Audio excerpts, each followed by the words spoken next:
Dr. Brian King makes a living primarily as a motivational speaker. But a funny thing happened on his way to making presentations to medical companies. He went from being a neuroscientist to a stand-up comedian to an author. I spoke with him recently about his journey and his second book, The Art of Taking It Easy.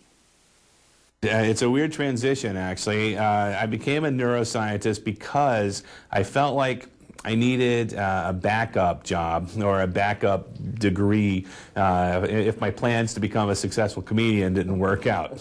So actually getting a PhD was my fallback plan. I wanted to be a comedian first, but I didn't start comedy until I safely had my doctorate and I had worked a few years, and then I said, okay, now it's about time to start being a comedian. And after a few years of doing stand-up comedy, I sort of merged the two, and I became sort of like the funny psychologist, and I would do these seminars that would attract people because not only was I giving information, but I was making it entertaining, and amusing for people, and that really resonated, and so that became, the next stage of my career. So the Art of Taking It Easy is my approach to how to handle stress.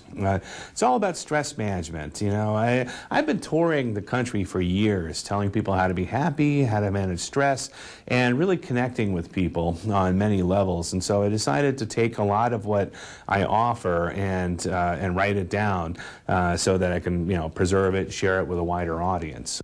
I'm a psychologist, and I have some training and I have some knowledge and some expertise, and that's definitely in the book.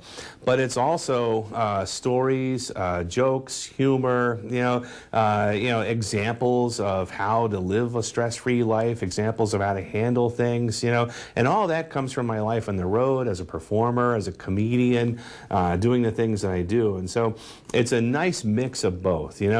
People who want information should look at a textbook. Like, it's not a textbook, but it has lots of information. And that information is sprinkled and colored and with anecdotes and stories and all kinds of good stuff that I throw in there. It's been great. I don't know why I didn't start comedy sooner. I should have started comedy and then got the PhD, but I went and got this education first, and it just kind of delayed my progress as a comedian. I absolutely love it. I really do. It's a good time. Being a neuroscientist is a backup career. Yeah, certainly not the traditional career path. Something interesting about Dr. King, though, he and his family, wife and young child, are basically nomads. They live where he performs and does his presentations. Wow. He sold his house years ago. Okay. And when the travel schedule got to be full enough, he just, when he travels for work, he lives in a hotel or a short-term rental there. And when he doesn't have work lined up, he rents a place and goes on vacation. Wow. Talk about that. That's just great. A fascinating lifestyle. It's really interesting. Good for him. That's great.